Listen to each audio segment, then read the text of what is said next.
Most people don't realize they are trapped inside a game so convincing, so serious, that they mistake it for reality itself. They wake up each morning tightening their grip on the same routines, the same masks, the same endless chase for control. They call it responsibility, they call it purpose, but in truth, they are stuck in a rigged level, repeating patterns that slowly drain their spirit. Here's the cosmic joke. Life was never meant to be played this way. Alan Watts once said that existence is more like music than like business. You don't dance to get to the final step, you dance to dance. And yet, this is the tragedy. Most people dance as if they were marching to war. They play with clenched fists, with rigid rules, terrified of losing, obsessed with winning. And in doing so, they miss the secret that spiritually intelligent people have already discovered. They know that the point was never to win harder. It was to play differently, to see the hidden mechanics that most players ignore, to move lightly through the same chaos that breaks others apart. But here's the danger. If you fail to see this, the game turns against you. You don't just suffer disappointment, you become a prisoner of seriousness. You confuse your temporary character for your true self. You treat every glitch as catastrophe. And step by step, what could have been play collapses into isolation, bitterness, and despair. So let me show you the difference, because once you learn the hacks that spiritually intelligent people use, you'll never see this game the same way again. From the moment we are children, the rules of the game are handed to us. They are written in school bells, in family expectations, in the silent pressure of culture, and almost everyone accepts them without question. The myth goes like this. Life is deadly serious. You must find your purpose. You must build a stable identity. You must climb, achieve, prove, and secure yourself against loss. If you stumble, it means you are failing. If you fall behind, it means you are weak. And so, millions wake up every day rehearsing the same story. I must get ahead. I must be consistent. I must never break character. But here's the cruel part. This myth turns life from a game into a prison. Because once you believe life is an exam you cannot fail, you stop playing. You start grinding. You wear masks that suffocate you. You carry burdens that were never yours. You march with everyone else into a seriousness so heavy it squeezes the joy out of every breath. Now, spiritually intelligent people see something different. They don't swallow the myth. They recognize the truth beneath it, a truth so disruptive it almost sounds dangerous. The truth is this: life is not a ladder to climb. It is a dance to improvise. You are not a fixed character. You are a shifting player, able to change roles, costumes, directions at any moment. The point was never to collect trophies at the end. The point was to taste the game as it unfolds, to meet its chaos with curiosity instead of fear. Let me show you the difference. Scene 1. The prisoner of consistency. Imagine a man who believes the myth with all his heart. Every day, he polishes the mask of who he thinks he must be.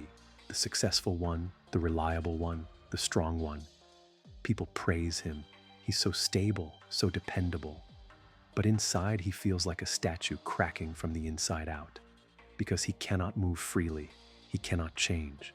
He cannot surprise himself. His mask has become his cage. Now imagine the spiritually intelligent player.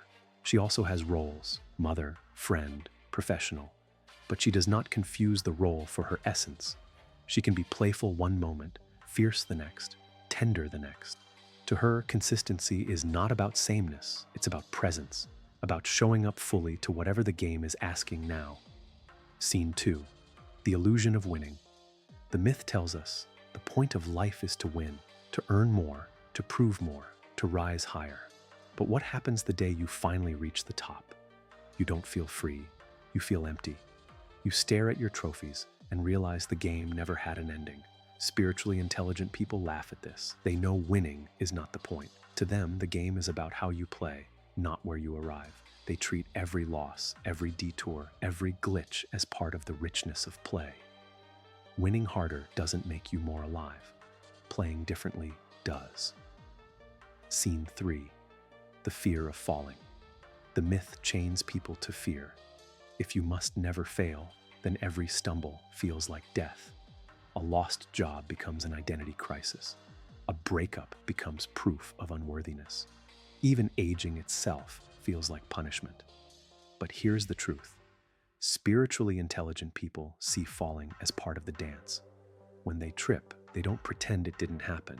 They turn the stumble into a new rhythm. They turn the crack into a doorway. They discover that what looked like the end of the game was just the entrance to another level. The myth says, life is serious. Be consistent. Win at all costs. Never fall. The truth says, life is play. Flow with change. Discover through mistakes. Lose with style. Begin again as many times as it takes. And here is the punchline. Once you see the truth, you can never unsee it. Suddenly, the world looks absurd.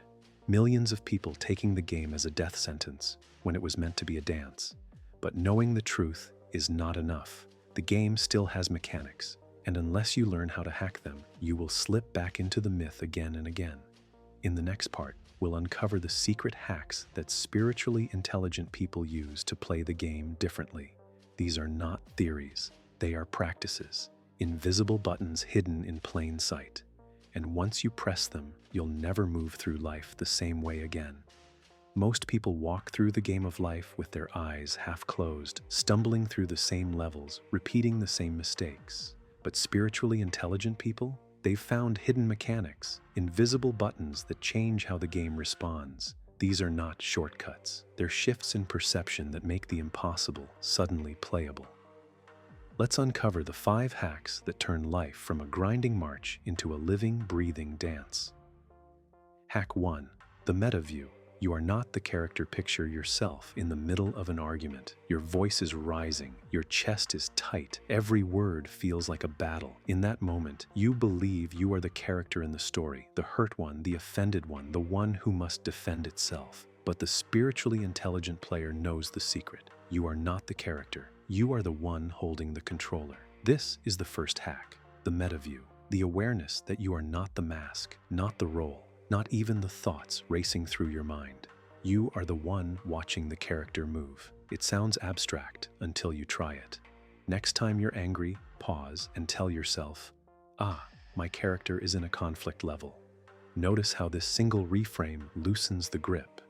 You're no longer drowning in the scene, you're observing it. You can even laugh at it. Spiritually intelligent people use this hack constantly. When shame floods them after a mistake, they whisper, "My character is learning."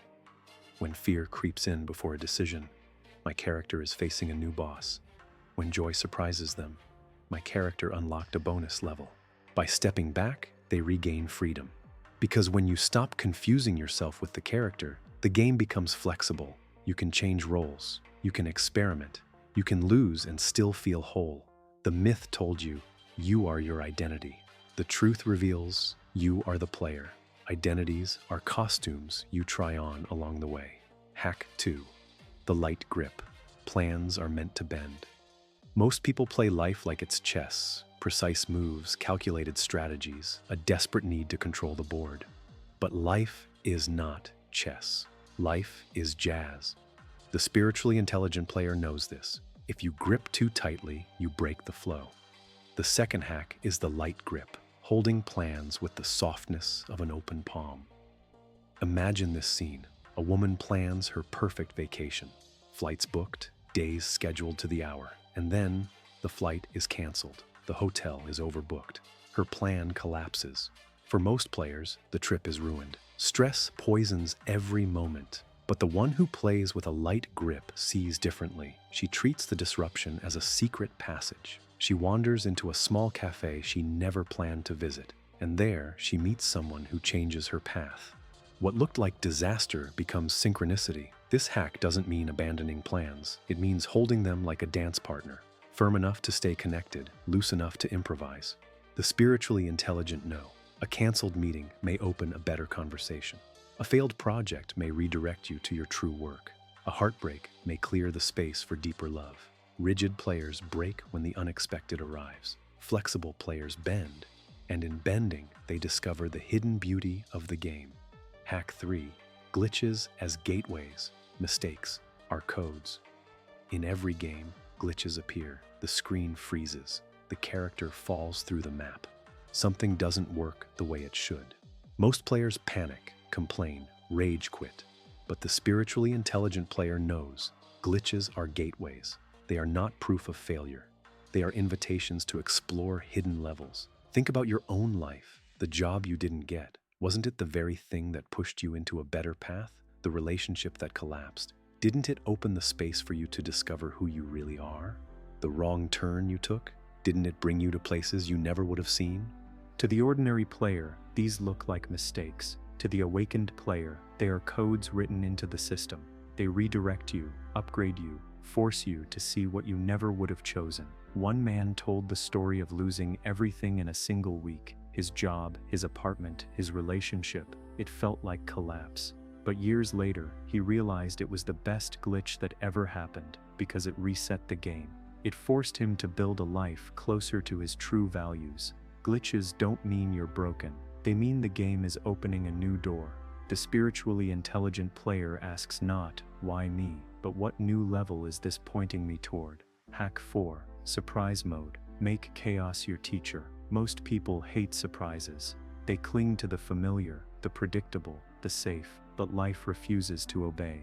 The unexpected will crash through your door, whether you welcome it or not. The spiritually intelligent hack this by turning surprise into a teacher. Instead of resisting the curveballs, they savor them. Consider this scene. A man spends years planning his career path. He imagines a straight line to success. But one day, his company collapses. The dream disintegrates. He feels betrayed by life. Another person faces the same collapse, but treats it as a side quest. She learns a skill she never expected, meets people outside her field, discovers joy in paths she would have avoided. The surprise becomes her upgrade. Spiritually intelligent people know that the unexpected is not chaos, it is instruction. Each surprise holds a hidden message. You thought you needed certainty. I'm teaching you resilience. You thought you were in control.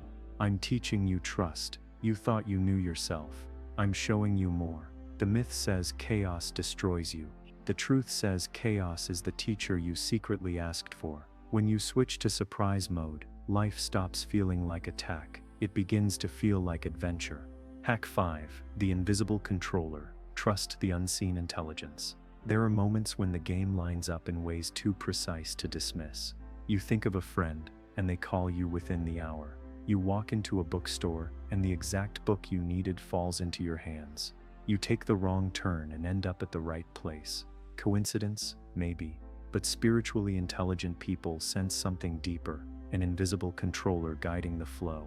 They don't mean destiny is rigid, or everything is pre-written. They mean there is a hidden intelligence woven through the game, one that whispers in synchronicities, nudges in timing, arranges encounters we could never plan. Ordinary players ignore these signs, or worse, fear them. Spiritually intelligent players lean in. They treat synchronicity as a dialogue. They listen, they respond. One woman described it this way: when I stopped treating coincidences as random, I realized life itself was speaking to me. This hack is not about superstition. It's about humility. It's the willingness to admit, I am not the only intelligence in this game.